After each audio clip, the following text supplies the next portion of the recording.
हमारा चिंतन गीता अध्याय 10 श्लोक 4 और 5 पे चल रहा है। बुद्धि ज्ञानम सम्मोह है, क्षमा सत्यम दमः शमः सुखम दुखम। आगे का समय दमः, इन पे हम चिंतन कर चुके हैं। आगे प्रभु कह रहे सुखम दुखम। अगला भाव है सुखम दुखम। श्रीमद् रामानुजाचार्य जी कहते हैं सुखम अल्लादिकुलम, अलाद, जॉय, प्लेजर, आत्मानुकूल अनुभव, उसको सुख कहते हैं। नीति शास्त्र में भी व्याख्या है कि अनुकूलम वेदनीयम सुखम, प्रतिकूलम वेदनीयम दुखम। जो अनुकूल संवेदन है वो सुख है और जो प्रतिकूल संवेदन है वो दुख है। भगवान कहते हैं कि यह भाव भी मैं ही देता हूं। हमने कल भी थोड़ा चिंतन किया था इस पे कि सुख भी दो प्रकार का होता है। एक वो जो विषयों और इंद्रियों के संयोग से आता है वो सुख है, इंद्रियां और विषय के संयोग से। और दूसरा सुख है समझदारी का सुख, happiness and Joy because of understanding. कोई व्यक्ति आपसे प्रेम करता है और जब आपको यह पता चले उससे आपकी इंद्रियों को कुछ भी नहीं मिलता है, वो प्रेम करने वाला व्यक्ति आपको दिखाई भी नहीं दिया हो, उसके बारे में कुछ सुना भी नहीं, उसको स्पर्श भी नहीं किया, लेकिन वो समझ आई, उससे जो सुख मिलता है। तो हमें याद रखना है कि वस्तु से, जो विषय से, वस्तु और विषय के संयोग से जो सुख मिलता है उससे समझदारी वाला सुख बहुत मूल्यवान है। वस्तु का सुख और समझदारी का सुख में बहुत फर्क है। वस्तु का सुख तो पशु भी ले सकता है, हरी घास मिले तो बैल को भी मजा आ जाता है, स्वाद आ जाता है उसको, लेकिन पशु को ये समझदारी का सुख नहीं है। ये समझदारी का सुख केवल मनुष्य ही ले सकता है। और समझदारी का सुख जब लोगे तो वस्तु का सुख फीका पड़ जाता है। ऐसे ही दुख भी है।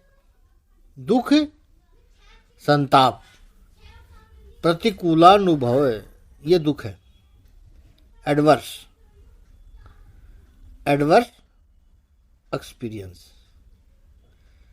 सुख और दुख दोनों में जिसको भगवत अनुग्रह नजर आता है, भगवान की कृपा नजर आती है, भगवान कहते हैं कि ये मेरी वजह से ही है।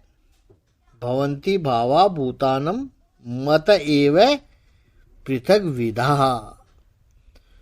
सुख भी ईश्वर देता है और दुख भी ईश्वर की कृपा है।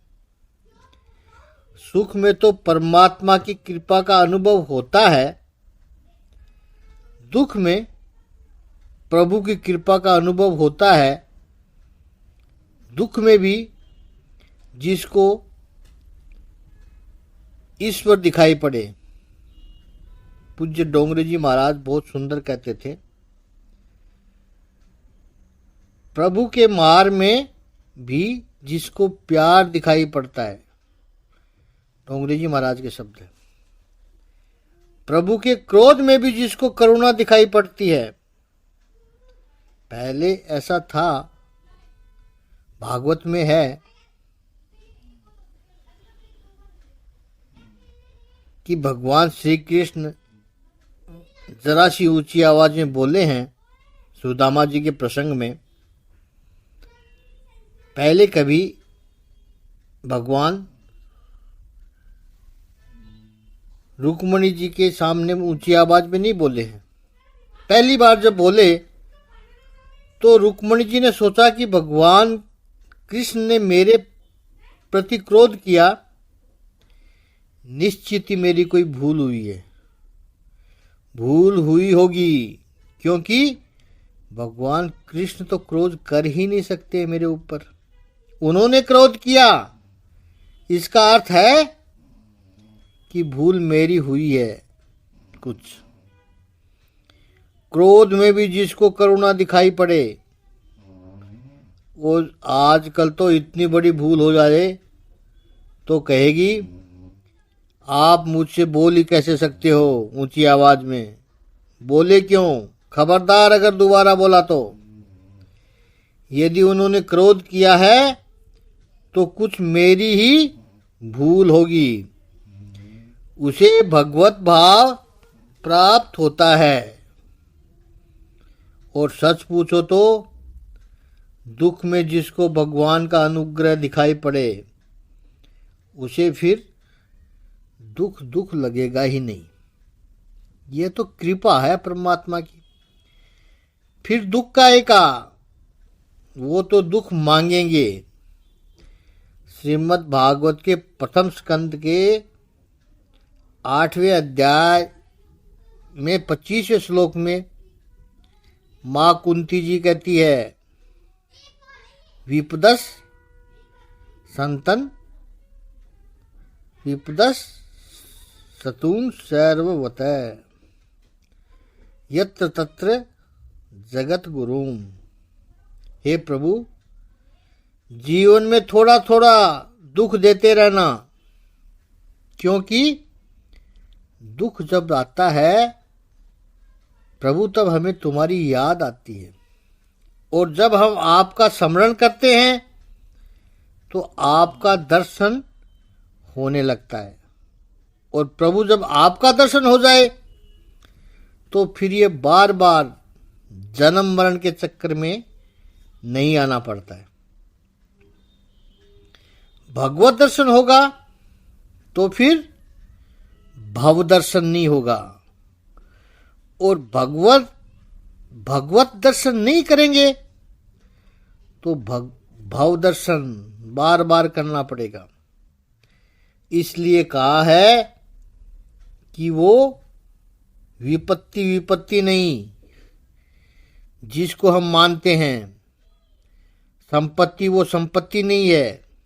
क्योंकि जब संपत्ति मांगते हैं और हम जिसको संपत्ति मांगते हैं उसमें हम भगवान को भूल जाते हैं। जिस वक्त संपत्ति प्रभु से मांगते हैं तब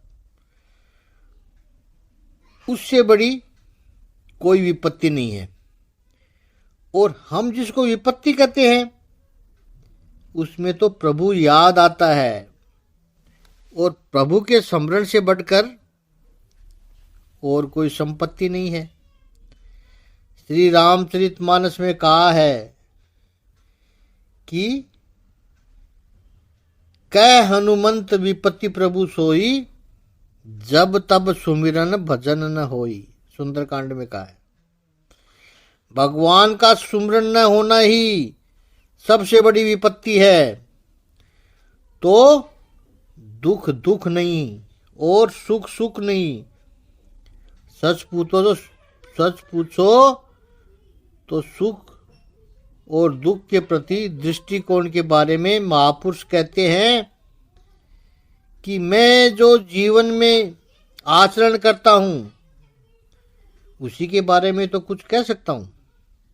वो अपना अनुभव बता रहे हैं। वही उपदेश कर सकता हूं जो मन को समझाने की बात है, जिस पर महापुरुष बोल रहे हैं, अपना अनुभव बता रहे हैं। उनका कहना है कि सुख और दुख के लिए वो दो बातें हैं। सुख और दुख दोनों महापुरुष कहते हैं मैं शिक्षक के रूप में लेता हूं। सुख भी कुछ सिखाने के लिए आया है और दुख भी कुछ सिखाने के लिए आया है, दोनों को एक साथ में रखिए। लोगों का होता है कि सुख आए दुख चला जाए, सुख के पीछे भागते हैं, दुख से दूर भागते हैं। यही हमारी समस्याओं का कारण है। हम बस अपना काम करते रहें, प्रारब्ध की वजह से या कर्मों के परिणाम की वजह से जो सुख दुख की परिस्थितियां आनी होगी आएगी, क्योंकि हमारे दूर भागने से वो परिस्थिति तो दूर होती नहीं है। वो भी तो हमने देख लिया। यदि सुख के पीछे भागने से दुख मिलता तो दुनिया में सब लोग सुखी ही होने चाहिए, क्योंकि सब सुख के पीछे तो भागते हैं, दुख के पीछे तो कोई जाता ही नहीं है। और दुख से दूर भागने से यदि दुख मिट जाते हैं तो दुनिया में कोई दुखी होता ही नहीं। सब लोग दुख से दूर भागते हैं, कोई दुख चाहता ही नहीं है। लेकिन सभी के जीवन में दुख है, तो इसका अर्थ है कि हमारे जीवन में सुख और दुख की उत्पत्ति, हमारे जीवन में सुख और दुख की उपस्थिति हमारी इच्छा का परिणाम नहीं है। कोई और शक्ति है जो सुख और दुख को निर्माण कर रही है। यहां भगवान कहते हैं मत एव पृथक विधा।